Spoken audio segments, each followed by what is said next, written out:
dibawa ke dalam lautan yang begitu gelap. Bukan sejam, bukan 2 jam, bukan sehari, tapi berhari-hari. Apa kata Nabi Yunus? Siapa yang namanya Yunus? Nah, mana yang namanya Yunus di masjid ini? Ustaz, nggak ada yang ngaku sih. Apa memang nggak ada?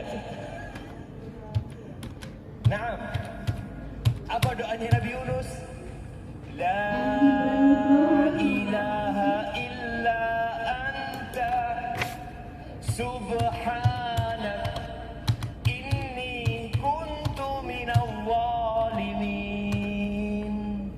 Dia berikrar mengatakan, ya Allah, tiada Tuhan yang berhak disembah kecuali Engkau. Maha suci Engkau, nggak ada kekurangan di dirimu, nggak ada aib di dirimu, ya Allah. Aku yang zalim. Inni kuntu minal zalimin. Sesungguhnya aku yang termasuk orang-orang yang zalim. Dia beriman bahwa Allah itu maha sempurna. Sebagian kita keimanannya lemah, sehingga tadi menjadi generasi yang sulit untuk berjuang, yang rapuh, yang gak kuat iman. Mungkin sebagian antum gak betah di pesantren ini. Capek di sini jemaah. Nah, siapa yang sudah jenuh di sana? Anda lihat nikmat antum di sini daripada antum di penjara. Cuma kan antum nggak bersyukur kan? Ya Allah, pesantren Ustaz. Baik, malam ini menunya apa? Khusus malam ini soto ayam, soto daging. Antum tahu Rasulullah sallallahu alaihi wasallam marra hilalun thumma hilalun wa lam yuqad fi baiti Rasulillah sallallahu alaihi wasallam nar. Berlalu rembulan, datang bulan selanjutnya, kemudian dia berlalu 2 bulan dan di rumah Nabi Muhammad sallallahu alaihi wasallam tidak hidup kompornya. 2 bulan, 4 pekan tidak hidup kompor. Itu rumah siapa? Rumah manusia yang paling dicintai Allah Azza wa Jalla. Rumah manusia yang paling mulia, yang pernah menginjakkan kakinya di muka. Sebagian kita beriman harta itu kemuliaan. Lah, iman yang akan memuliakan Anda. Apa yang menyebabkan Bilal bin Rabah di bawah siksaan Umayyah bin Khalaf, di bawah sengatan teriknya matahari kota Mekah, diarak, dibuli, diletakkan batu di atas dadanya, dipendam di dalam pasir kota Mekah. Dia mengatakan, ahadun ahad, ahadun ahad. Dia merasakan lezatnya keimanan, sehingga dia nggak peduli dengan apa yang dia rasakan. Tapi masalahnya iman kita lemah. Kita lebih sering tergoda dengan kenikmatan dunia. Tadi iman kita baca surat apa? Lembaran terakhir surat Al-Hasyr. Allah mengatakan, ya ayyuhalladzina amanu, wahai orang-orang yang beriman. Dipanggil nih orang yang beriman untuk diberikan maklumat kepada, untuk ditempa, untuk dibenahi, untuk diangkat derajatnya. Karena seorang mengatakan iman mudah jemaah. Laisal iman bitamanni, Saya beriman. Saya santri pondok pesantren Ihya Usman. Nah, apakah dengan itu kemudian antum pantas menyandang kalimat santri? Ya, sebagian kita merasa seperti itu. Makanya perlu diingat. Nah, antum yang pakai baju putih, yang pakai baju putih, siapa namanya? Rizki. Rizki. Masya Allah. Anak nomor berapa Rizki? Anak nomor berapa? Nomor 1. Ditunggu-tunggu sama bapak sama ibunya Rizki. Maka ketika lahir Rizki. Ada Rizki. Nah, nikmat dari Allah. Baik. Rizki. Berapa kali Allah memanggil rizki dalam Al-Quran dengan panggilan ya ayyuhalladzina amanu? Berapa kali? Banyak kali.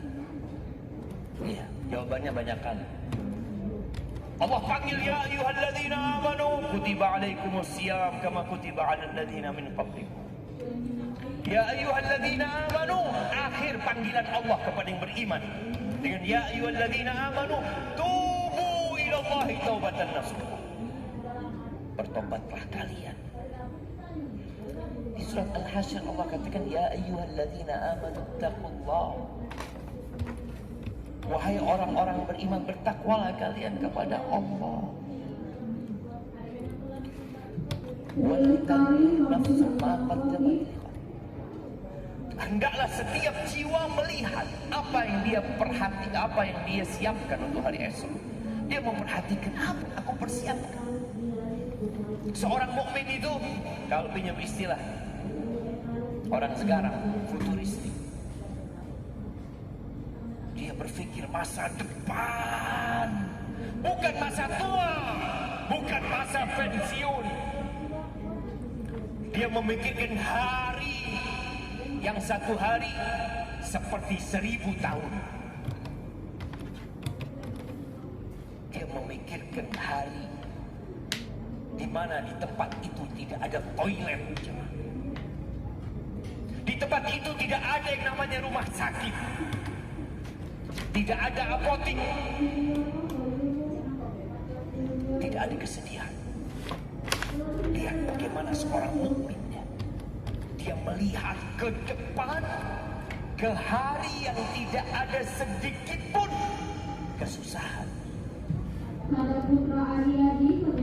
Engkau gak akan tua di sana. Engkau gak akan keriput di sana. Engkau tidak akan kelaparan di sana. Engkau tidak akan takut dan khawatir di sana. Yang ada di sana, fiha ma tashtahihil anfus wa taladdul a'yun. Di sana semua yang ada dalam hayalan, semua yang ada dalam syahwatmu, semua yang disukai oleh matamu, kau dapatkan. Wa antum fiha khalidun. Dan kalian kekal di sana. Inilah seorang mukmin. Maka ketika Allah memanggil ya ayyuhalladzina amanu taqullah wal tanzur nafsun ma qaddamat lighad. Apa yang kau persiapkan untuk hari esok? Memandang ke hari esok. Wa inna yawman 'inda rabbika ka'alfi sanatin mimma ta'uddun. Satu hari seperti 1000 tahun. Kita di dunia 70 tahun. Capek, lelah. Tuan jemaah, anak tadi di bandara Surabaya, anak masuk ke toilet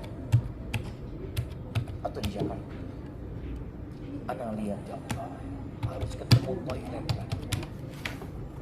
Kapan ya Allah kita berjumpa dengan hari yang tidak ada toilet lagi?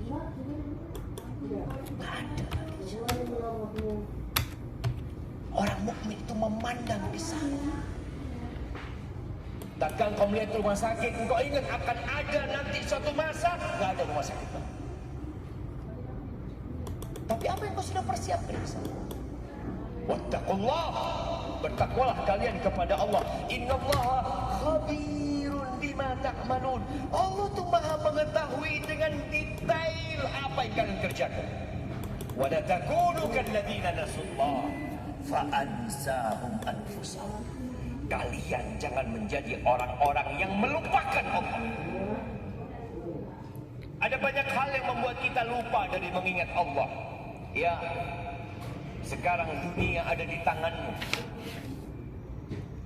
Di pondok ini boleh pegang handphone. Gimana mulai besok diperbolehkan pegang handphone? Nah, anak mau nego suasana ibu kota. Setuju antum? Setuju. Itu yang membuat antum lupa dari Allah Azza wa Jalla. Kok antum mau? Orang kalau sudah pegang handphone dipanggil sama emaknya, Ulan. Ya, taruh ada yang panggilannya. Dia hidup di dalam handphone. Muka pria 37 tahun apotek. Dia sedang hidup di muka bumi. Dia akan sakit, dia akan susah, dia akan menderita. Maka antum sedang dipersiapkan untuk memegang handphone. Dia di sini. Antum tidak dilarang pegang handphone. Bahkan sebagian sembunyi-sembunyi handphonenya ditaruh di atas genteng. Siapa yang tahu sohibnya naruh handphone di plafon? Kita dulu anak pesantren, kita juga tahu, Ustaz. Hah? Rahasia umum. Itu yang membuat kalian lupa dari Allah. Ketika kalian lupa sama Allah, fa'ansahum anfusahum. Allah akan bikin orang itu lupa dengan diri mereka sendiri. Lupa dengan dirinya sendiri. Engkau itu siapa? Tidak isia. Engkau itu tujuanmu apa? Maka kita harus berusaha menumbuhkan keimanan jamaah. Bahwa dunia ini hanya sebentar. Jangan lari dengan dunia. Rasulullah SAW ketika melewati keluarganya Ammar bin Yasir disiksa. Bapaknya disiksa. Ibunya disiksa, Sumayyah. Diikat kedua tangannya, diikat kedua kakinya. Rasulullah SAW ketika melewati mereka, beliau nggak bisa bantuin mereka, nggak bisa nolongin mereka. Beliau hanya menanamkan keimanan kepada mereka. Iman yang membuat dunia ini jadi kecil jamaah. Beliau mengatakan sabran ala Yasir. Sabar. Kenapa harus sabar? Dapat apa kalau sabar? Fa inna mau'idakumul jannah. Tempat kalian di surga. Ini namanya futuristik jamaah. Ada yang dia kejar. Sehingga bagaimana Sumayyah tetap mempertahankan la ilaha illallah. Walaupun pada akhirnya Abu Jahal mengambil tombak dan menusuk kemaluan untuk menjadi wanita yang pertama mati syahid dalam Islam. Jamaah, ad-dunya sijnul mu'min. Dunia ini penjara buat orang beriman. Penjara. Buat siapa? Al-mu'min. Semakin kuat iman antum, semakin kokoh penjara itu. Semakin tinggi iman antum, semakin tinggi pula tembok-tembok penjara itu. Tapi semakin antum akan tenang menghadapi dunia ini. Alladzina amanu wa lam yalbisu imanahum bidzulmin ulaika lahumul amnu wa hum muhtadun. Orang-orang yang beriman dan tidak mencampur keimanannya dengan kesyirikan, dengan kezaliman. Dan kezaliman bertingkat-tingkat. Ulaika lahumul amn. Mereka orang yang mendapatkan keamanan. Aman itu jauh lebih besar daripada nikmat harta. Siapa yang mau dikasih emas 1 ton?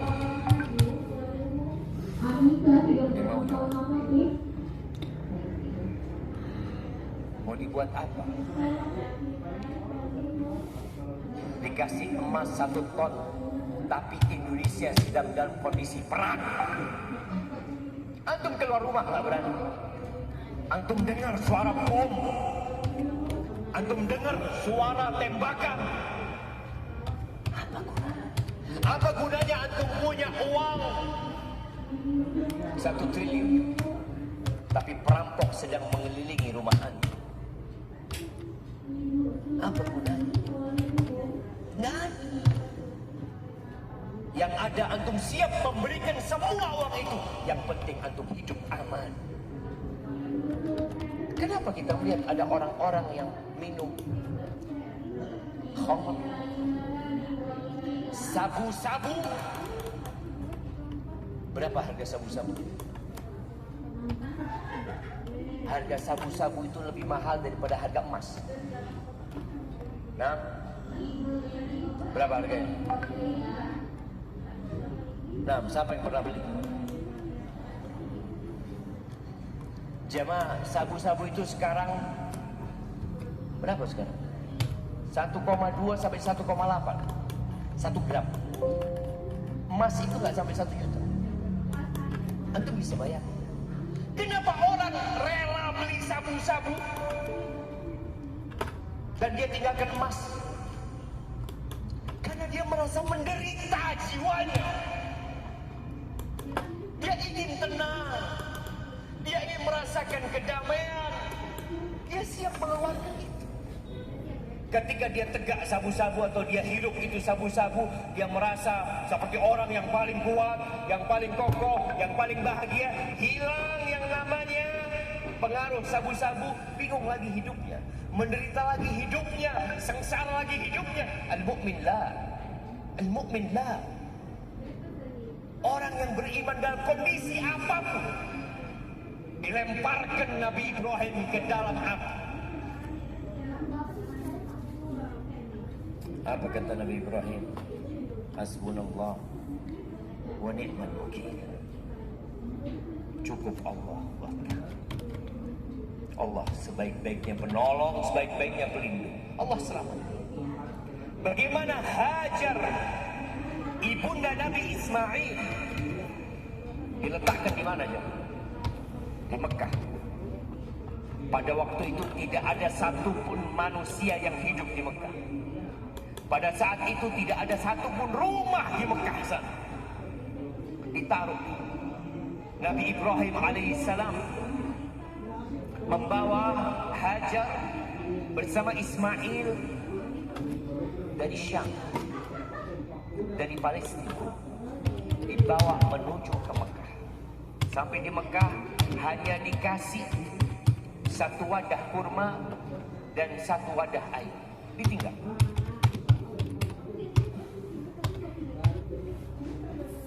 Sebagian kita mati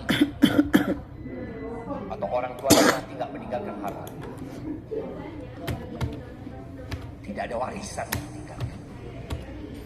Tapi kalau orang tua meninggalkan iman buat antum, cukup. Ketika Nabi Ibrahim pergi tidak meninggalkan Hajar bersama Ismail. Ismail tidak bisa kerja, masih dalam susuan, dan Hajar seorang wanita. Berangkat Nabi Ibrahim, ditanya sama Hajar, "Ilaman takiluna ya Ibrahim?" Ibrahim, engkau titipkan kita ke siapa? Ke siapa? Nabi Ibrahim gak jawab. Rasulullah. Ditanya lagi yang kedua kali, "Ilaman takiluna ya Ibrahim?" Ibrahim, engkau titipkan kita ke siapa? Sampai ketiga kali gak dijawab, baru Hajar berpikir kayaknya pertanyaan yang salah. Maka dia merubah pertanyaannya, pertanyaan yang landasannya iman. Dia mengatakan, Allahu amaraka bihada. Apakah Allah yang memerintahkan memerintahkan kepadamu untuk melakukan ini. Nah, apa kata Hajar? Idzan la yudayyi'un. Kalau Allah yang memerintahkan kepadamu, Allah tidak akan melantarkan kita pergi. Itu iman. Cuma jadi masalah kita nggak kuat imannya. Kita baca Al-Fatihah sehari 17 kali. Kita mengatakan Maliki Yaumiddin. Kita mengatakan Iyyaka na'budu wa iyyaka nasta'in. Tapi nggak ada di hati. Hanya lewat itu. Nabi bagaimana mendidik sahabatnya dengan keimanan, jemaah. Sehingga mereka siap hidup susah, siap berkorban karena mereka beriman kepada Allah Jalla Jalaluhu. Ketika Nabi Muhammad alaihi salatu wassalam mengutus 70 Al-Qurra untuk berdakwah, yang dititipin suratnya Nabi alaihi salatu wassalam namanya Haram bin Milhan. Ketika dia berikan surat itu kepada pemimpin kabilah, tahu-tahu pemimpin kabilah ini sudah nyuruh orang untuk nusuk dia di belakang. Haram bin Milhan ditusuk, jemaah. Tembus itu pedang atau tombak. Darah itu muncrat dari dadanya. Apa yang dia katakan? Fuztu wa rabbil Ka'bah. Menang aku demi Tuhan Ka'bah. Sukses aku demi Tuhan Ka'bah. Itu yang bunuh bingung. Ini orang mati, tewas. Yang seharusnya dia kalah, kok dia ngomong menang? Apa yang menyebabkan dia mengatakan itu? Iman, jemaah. Dia keluar dari penjara dunia ini, selesai sudah. Dia sudah melaksanakan perintah Allah Azza wa Jal. Dan dunia ini bukan tempat untuk bersenang-senang. Di sini tempat untuk beramal. Di sini tempat ujian. Tempatnya bala dan musibah. Walanabluwannakum. Kami benar-benar akan memberikan bala kepada kalian. Iya, itu kata Allah Azza wa Jalla. Aqulu qawli hadha wa astaghfirullah li wa lakum. Dah masuk waktu isya. Nastamil adhan awalnya? Dah.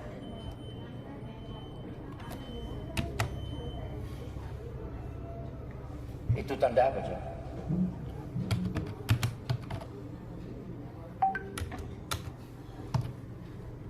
Tanda apa tuh? Biasanya kalau di rumah sakit tanda apa? Orang mati ya. Kalau sudah tit, habis nafasnya. Sampai mana kita? Ana izin minum dulu, jemaah.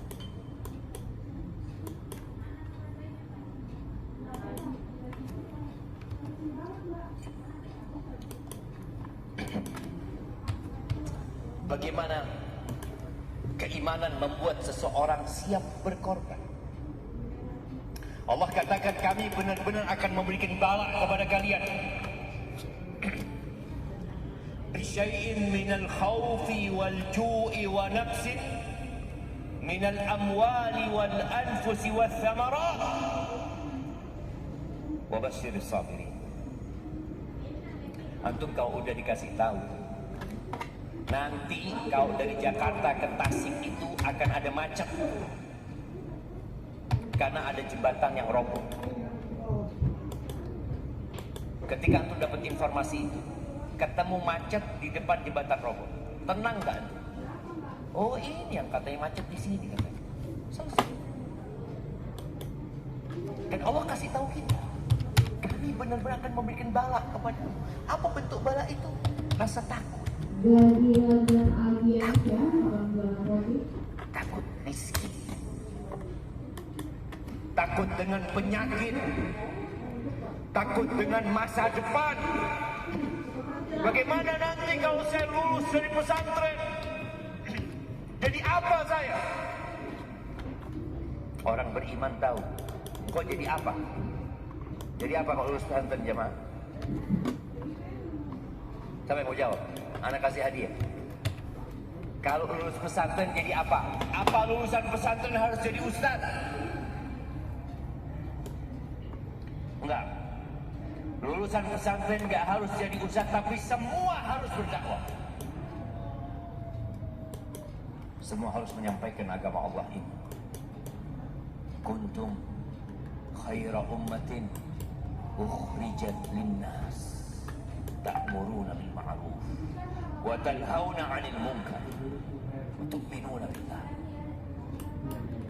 Di sini tatkala antum tahu nanti lulus jadi apa, ana jadi hamba Allah. Ana akan ikut perintah Allah Azza wa Jalla. Ana akan jalanin agama ini. Nanti kau miskin, ana akan minta rezeki sama Allah Azza wa Jalla. Ana akan dicoba sama Allah. Dicoba dengan kelaparan. Ana berangkat ke satu daerah jamaah, yang ustadznya di sana digaji 1 bulan. Ustadz ini lulusan Madinah, digaji insya Allah 700.000. Antum di sini bayar sebulan berapa? Berapa bayar? Bayar antum. Bayar di sini. Orang tua antum yang bayar? Oh, nggak bayar, antum jatuh. Siapa yang bayarin? Orang tua. Ada yang bayar sendiri? Jadi ini semua beasiswa, Ustaz. Sebelum kota. Beasiswa. Beasiswa dari siapa? Orang tua. Jangan ngomong bayar antum di sini. Nah, tuh Ustaz digaji 700.000 sebulan. Punya istri, punya anak. Hidup jemaah. Dan ada seorang ustaz yang aneh kalau dengar ini, itu ustaz imannya Masya Allah. Dia dikirim ke pedalaman, nggak digaji. Suatu hari ada ustaz senior yang berkunjung ke tempat dia.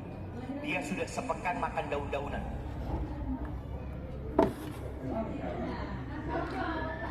Ketika ustaz ini melihat kondisinya sama istri,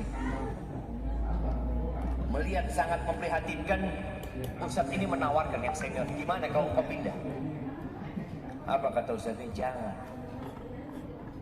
Jangan engkau jauhkan aku dari Allah Azza wa Jalla. Bala itu membuat antum dekat sama Allah Azza wa Jalla. Putra perdana alam raya 1992. Maka bagaimana tatkala orang terkena musibah, kehilangan orang-orang yang dia cintai, kehilangan hartanya, dia mengatakan inna lillah wa inna ilaihi raji'un. Nabi Adam. Dan omongan itu diulangi sama iblis kepada kita. Putra perdana alam raya Alladzi yuwaswisu fi sudur, 1992. terus dibisikkan. Nah, oke, 250.000.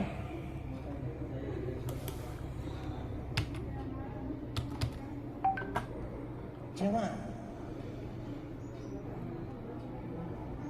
Allahu Akbar. Mau ditambahin Ustaz? Darlia 300.000.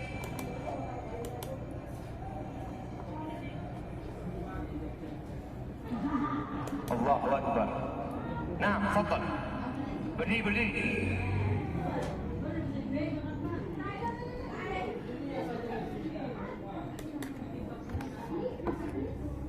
Allahu Akbar. 300.000 jemaah.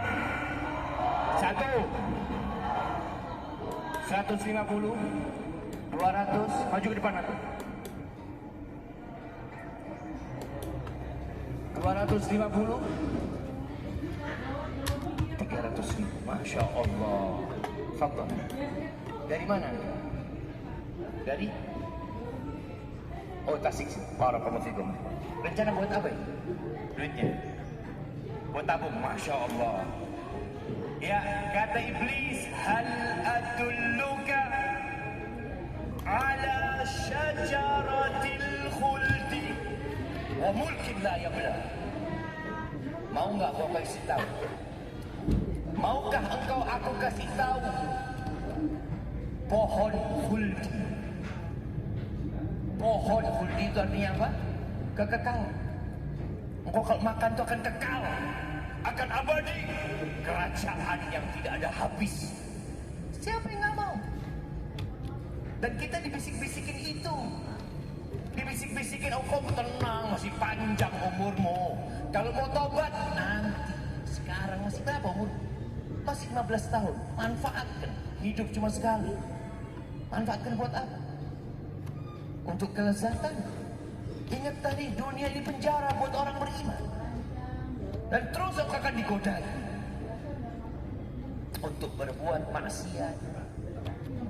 Hal-hal yang kurang bermanfaat kau tinggalkan. Ingat, nikmat ilmu itu jauh daripada nikmat segala. Maka semangatlah belajar.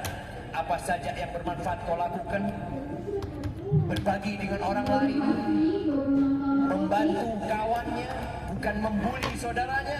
Dan ingat, siapa saja yang suka membuli orang lain, ketahuilah dia orang yang lemah. Dan dia ingin menutupin kelemahannya dengan membuli orang lain. Jadi kalau ada yang suka bully orang lain, kau bercermin. Kata Ustaz, ana ini orang yang lemah. Iya. Kalau engkau kuat, gak perlu kau tontonkan kekuatanmu kepada orang lain. Ihris ala ma yanfa'. Wasta'in billah. Minta tolong sama Allah. Jangan bersandar kepada dirimu.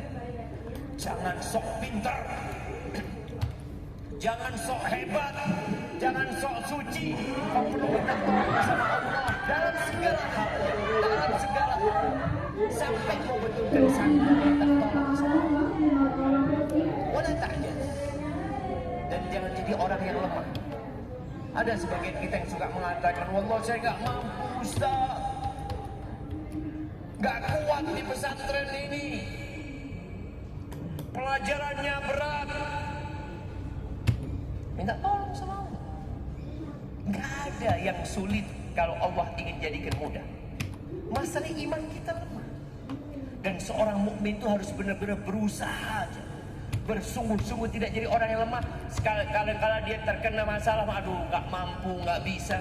Ada seorang kawan, Masya Allah, dia manajer di sebuah perusahaan.